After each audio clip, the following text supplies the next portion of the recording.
Visitatem sanctam Jerusalem in paradisum.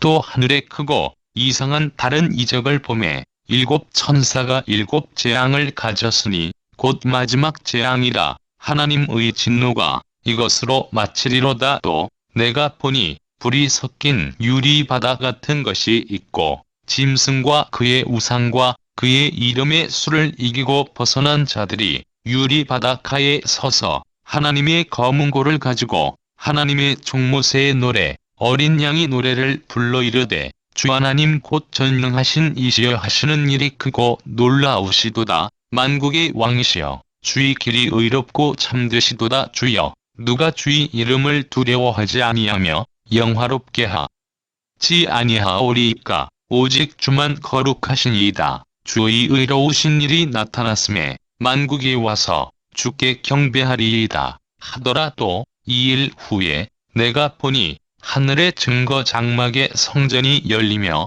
일곱 재앙을 가진 일곱 천사가 성전으로부터 나와 맑고 빛난 세마포 옷을 입고 가슴에 금띠를 띠고 네 생물 중에 하나가 영원토록 살아계신 하나님의 진노를 가득히 담은 금대접 일곱을 그 일곱 천사들에게 주니 하나님의 영광과 능력으로 말미암아 성전의 연기가 가득 차매 일곱 천사의 일곱 재앙이 마치기까지는 성전에 능히 들어갈 자가 없더라.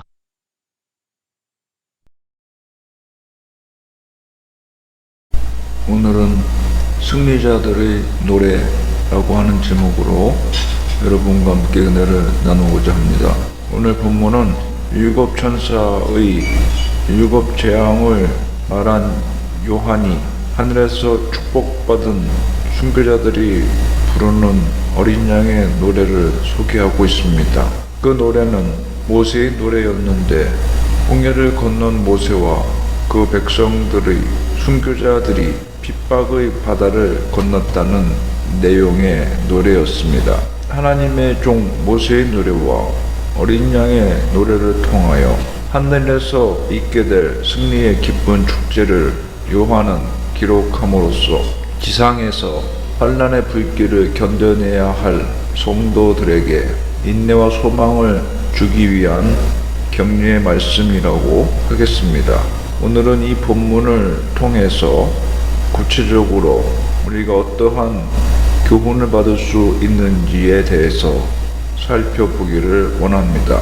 마지막 날만 하나님의 심판의 이적이 임하는 것이 아니라 우리가 살아가는 지금도 여전히 하나님의 심판에 대한 하늘의 이적이 진행되고 있습니다.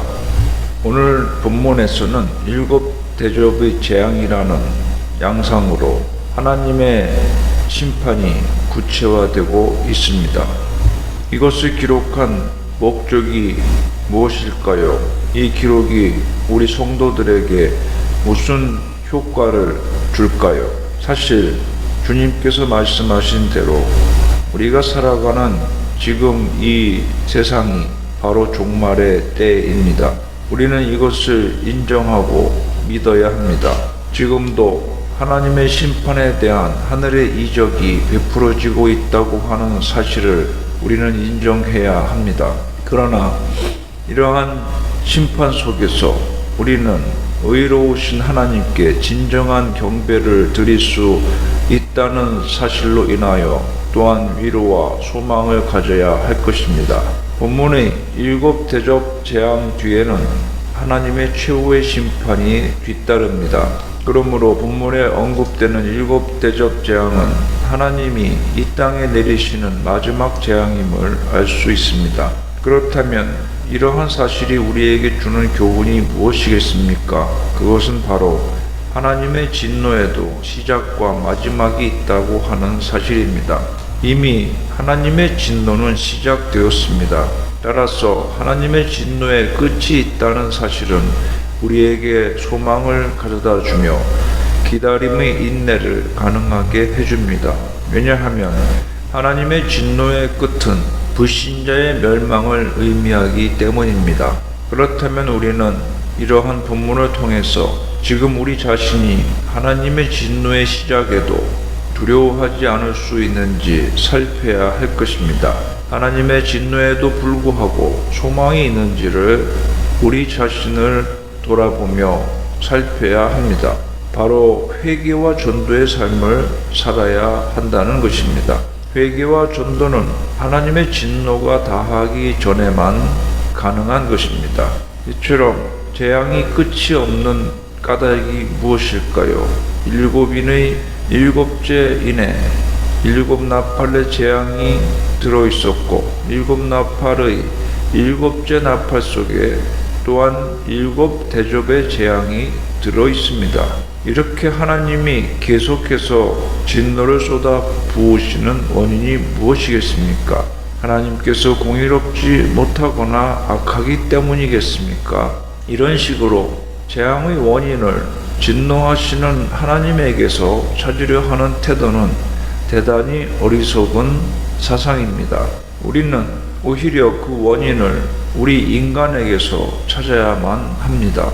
하나님은 우리로 선을 행하도록 창조하셨었으나 우리는 죄와 불신앙과 과실과 불순종과 우상숭배와 배교, 악에 동조하는 등 모든 선하지 못한 행동을 저질렀습니다.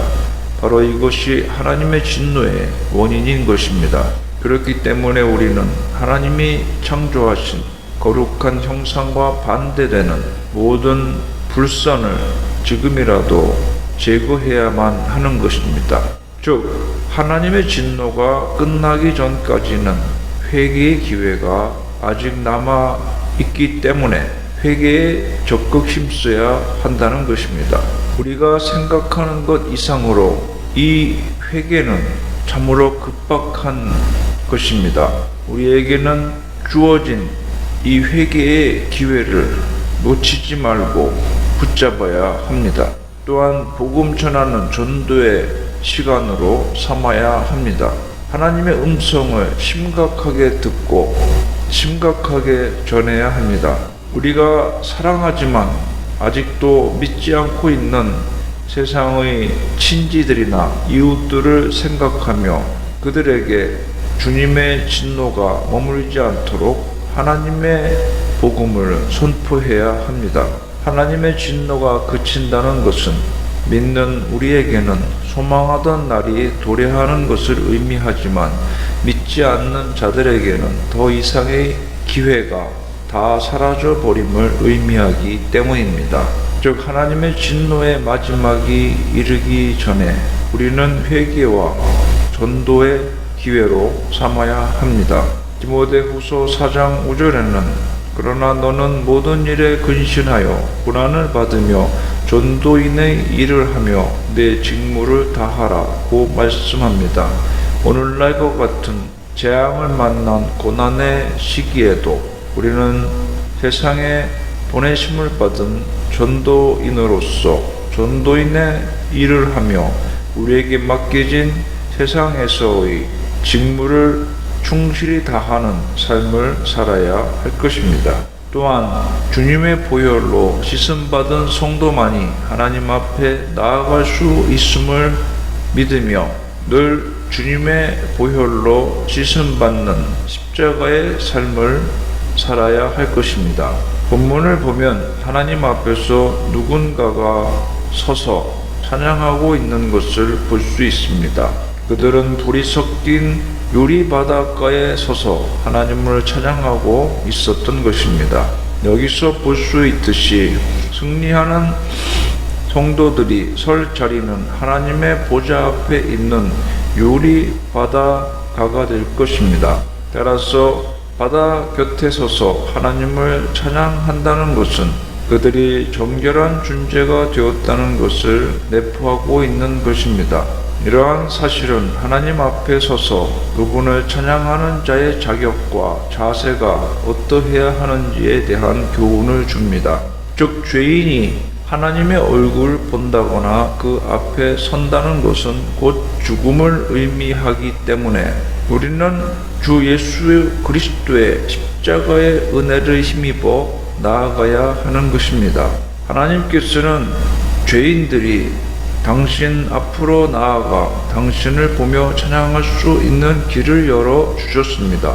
하나님께서 열어주신 그 길을 통하여 우리는 정결하고 거룩한 존재로 씻음받는 것입니다.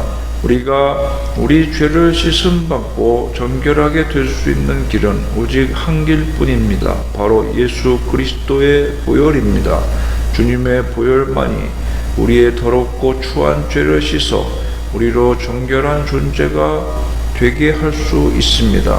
정녕 그리스도의 보혈 공로를 덧입지 않고서는 아무도 하나님 앞에 나아갈 수가 없습니다. 히브리서 10장 19절에는 우리가 예수의 피를 힘입어 성소에 들어갈 담력을 얻었나니 라고 기록하고 있습니다. 성소는 하나님이 임재해 계신 곳입니다. 구약시대에는 제사장들이 속죄의 피를 의지해서만이 하나님의 임재의 상징적 처소인 성소에 들어갈 수가 있었던 것입니다. 그러나 우리는 예수 그리스도의 피를 힘입어서 하나님이 계신 곳으로 나아갈 수 있게 된 것입니다. 이는 결국 구원의 길은 오직 예수 그리스도뿐이라는 것을 가르쳐 줍니다. 예수 그리스도가 우리의 유일한 구원의 길입니다. 우리는 예수의 보혈을 의지해서만이 하나님께 나아갈 수가 있습니다.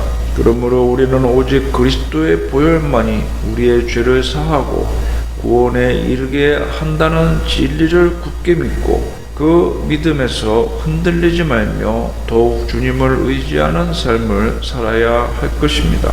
유리 바닷가에 서서 승리한 성도들이 승리를 주신 하나님을 찬양하고 있는 것을 볼 수 있습니다. 사실 세상의 승리자들은 대부분 자신의 업적을 자랑합니다. 그러나 승리한 성도들은 스스로를 자랑하지 않습니다. 모세의 노래를 통해서 출애굽 직후에 하나님의 은혜로 홍해를 건너 생명을 보존할 수 있었던 모세와 이스라엘 백성들이 구원에 대한 감사의 노래를 불렀던 것을 보게 됩니다. 이처럼 승리한 성도들은 자신의 승리가 자신의 공로가 아닌 오직 하나님의 은혜로 주어진 것이라는 사실을 믿고 하나님과 구원을 베풀어 주신 어린 양 예수 그리스도를 찬양하는 겸손한 삶이 되어야 하는 것입니다. 승리한 성도의 입술은 어린 양에 대한 노래를 부름으로써 모든 영광을 하나님께 돌려야 하는 것입니다. 이것이 바로 하나님을 신앙하는 성도가 부를 수 있는 최종적인 승리의 노래인 것입니다. 왜 이처럼 우리가 승리를 갈구하며 승리를 달라고 하나님께 기도하고 있습니까? 그것은 어린 양 주 예수 그리스도를 높이며 하나님의 이름을 높이기 위함인 것이지 나 자신의 영광을 위해서가 아닌 것입니다. 사랑하는 성도 여러분, 성도는 어떠한 경우에도 자신을 드러내지 말아야 합니다. 그리고 모든 찬양의 초점, 모든 영광의 제목이 하나님께 맞춰져야만 합니다. 그래서 사도 바울은 고린도전서 10장 31절에 그런즉 너희가 먹든지 마시든지 무엇을 하든지 다 하나님의 영광을 위하여 하라고 권면하였던 것입니다. 오늘 본문의 찬양은 하나님의 보좌 유리바다 곁에 서서 전능하시고 의로우신 하나님의 높으심과 그분이 이루어 놓으신 빛나는 역사를 찬양하고 있습니다. 하나님은 우리의 찬양이 없다 하여서 찬양받지 못하시는 분이 아닙니다. 그럼에도 불구하고 하나님께서는 우리 인간에게 찬양할 수 있는 기회를 주셨던 것입니다. 사실 하나님의 위엄에 비하면 우리의 것은 아무 볼품도 없습니다. 우리가 아무리 찬양을 드린다 해도 하나님께서 더 빛나게 되는 것은 아닙니다. 그럼에도 불구하고 하나님은 우리 성도들을 사랑하셨기 때문에 우리의 경배와 찬양을 기다리고 계시는 것입니다. 그렇다면 찬양의 자세가 어떠해야 할까요? 찬양하는 자들은 먼저 하나님의 이름을 두려워해야 합니다. 두려워한다는 말은 극심한 공포감을 가진다는 뜻이 아니라 하나님의 높고 어미하심과 자신의 보잘것없음을 인정하고 하나님께 경건한 두려움과 거룩한 경외심을 가진다는 것을 의미하는 것입니다. 사실 하나님께 찬양하는 자는 무엇보다 먼저 하나님과 자신을 좁힐 수 없는 간격을 인식하고 겸손해야 합니다. 이러한 하나님에 대한 경외심과 경건한 두려움으로 하나님의 이름을 찬양하며 그분의 초월적인 존재를 높이 드러내야 합니다. 경건한 두려움이 없이 하나님의 이름을 부른다는 것은 매우 위험한 발상입니다. 이것은 결국 하나님의 이름을 망령되이 부르는 것이 되기 때문입니다. 다음으로 하나님을 영화롭게 하려는 자세가 필요할 것입니다. 자신의 이름을 드러내려 해서는 안 됨에도 불구하고 자기를 높이기 위해서 찬양한다거나 혹은 자신의 음악적 실력을 자랑하는 도구로 찬양이 사용되어서는 안 될 것입니다. 찬양하는 자는 마땅히 모든 영광을 하나님께만 돌려야 합니다. 오직 하나님만이 온 우주 만물 가운데 홀로 영광과 찬양을 받으실 분이심을 노래해야 합니다. 그것이 찬양입니다. 그런 점에서 하나님의 영광이 드러나지 않는 노래는 찬양이라 할 수가 없을 것입니다. 그래서 이제부터는 우리의 일상의 삶을 통해 그리고 우리의 일평생을 통해서 하나님의 영광을 노래하는 찬양의 도구가 되도록 힘써야 할 것입니다. 또 오늘 본문에는 7 대접의 재앙을 통해서 이 모든 결과가 또 진행이 하나님의 계획과 섭리에 따라서 이루어진 것임을 보여줍니다. 하나님의 심판도 철저하게 하나님의 계획과 섭리에 의해서 이루어지는 것입니다. 우리는 그러므로 모든 역사를 하나님의 관점에서 바라보는 신본주의적 역사관을 가져야 합니다. 이것이 올바른 주장인 것입니다. 그러므로 우리는 구원의 역사와 심판의 역사 등 모든 것을 하나님의 관점에서 보아야 할 것입니다. 이러한 역사의식을 가지고 우리는 하나님께로부터 보내심을 받은 하나님의 대리자라는 확신을 가지고 영향력을 행사하는 삶을 살기 위해서 최선을 다해야 할 것입니다. 하나님의 대리자로서의 역할을 제대로 감당하고 있는지 우리 자신을 돌아보아야 할 것입니다. 하나님께서는 우리에게 사명을 맡겨주셨는데 그 사명을 버리는 것은 주님을 십자가에 다시 못 박는 행동입니다. 그러므로 우리는 우리 주님께서 다시 한번 십자가에 죽으시도록 해서는 안 될 것입니다. 세상 누구도 흉내낼 수 없는 하나님의 대리자로서의 권위와 영향력을 부여받았음을 믿으며 이를 행사하여야 할 것입니다. 성도는 하나님의 진노의 날을 위해서 이처럼 하나님이 보내신 대리자로서 기도해야 합니다. 특별히 오늘날과 같은 대재앙의 시대를 만나서 성도가 할 일은 하나님의 대리자로서 기도하는 것입니다. 사실 하나님의 진노가 가득 담겼던 금대접은 구약시대에는 분향단 위에 놓여 향을 피우는 그릇으로 사용되기도 하였던 것입니다.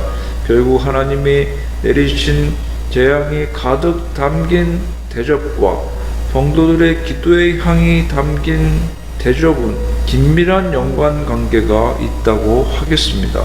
하나님은 성도들이 하나님께 간절히 호소한 기도를 들으시고 그 기도에 대한 구체적이고 정확한 응답의 표시로 그 기도가 담겨져 있던 금대접에 당신이 뜻하신 바 재앙들을 담아서 7 천사들에게 전하셨던 것입니다. 그렇다면 이러한 사실들이 우리에게 주는 교훈이 무엇입니까? 먼저 우리는 하나님께서는 자기 백성이 고난 중에서 부르짖는 탄식과 눈물을 결코 외면치 않으시고 그 기도에 반드시 응답하신다는 사실입니다. 우리가 믿는 하나님은 자기 백성의 크나큰 호소에 귀 기울이실 뿐 아니라 작은 신음에도 응답하시는 참으로 좋으신 신실하신 하나님이십니다. 그런 의미에서 하나님의 신실한 약속은 우리에게 동일하게 적용되며 성도들의 기도는 세상에 하나님의 공의와 진노를 최종적으로 가져오게 하는 도구가 된다는 것입니다. 사랑하는 성도 여러분, 그러므로 우리는 기도해야만 합니다. 공의로우신 하나님, 불의한 세상을 하나님께서 심판해 주십시오 라고 기도해야 합니다. 그런 중에라도 그러나 주님의 자비를 구하는 기도를 잊지 말아야 할 것입니다. 우리는 할 수만 있으면 세상의 불의한 자들이라도 회개하고 구원을 얻을 수 있도록 간구해야 합니다. 우리 성도들은 진노 앞에 자기 백성들의 기도를 먼저 들어주실 것이라는 하나님의 약속을 굳게 믿어야 합니다. 그리고 고난의 현장, 죽음의 현장에서는 물론이거니와 평안할 때에도 하나님께 기도하기를 잊지 말아야 할 것입니다. 기도합시다. 하나님 아버지, 오늘날 너무나도 고통스러운 고난의 시기, 대재앙의 시대를 만났음을 목도하게 됩니다. 이러한 일들을 통해서 하나님의 역사를 완성시키며 종말을 향한 시간을 재촉하고 계심을 보게 됩니다. 성도들은 그 심판의 날, 마지막 날이 속히 오기를 고대하며 믿음으로 살아야 하는 인생이라는 사실을 다시 한번 되새기며 심판의 날이 성도들이 영광을 얻는 날이요 승리의 날이기 때문에 주 예수여 어서 오시옵소서라고 외쳤던 사도 요한의 신앙을 본받아서 지금 이 시기를 회개와 전도의 시기로 삼으며 세상에 우리를 대리자로 보내셨음을 믿고 기도하는 사명에 최선을 다하며 이 재앙이 물러가고 세상이 깨끗해지고 교회가 사명을 회복하며 불신자들이 주 예수께 돌아오는 그 일을 위하여 더욱더 기도하며 순결해지는 저희들의 삶이 되게 하여 주시옵소서. 예수님의 이름으로 기도하옵나이다.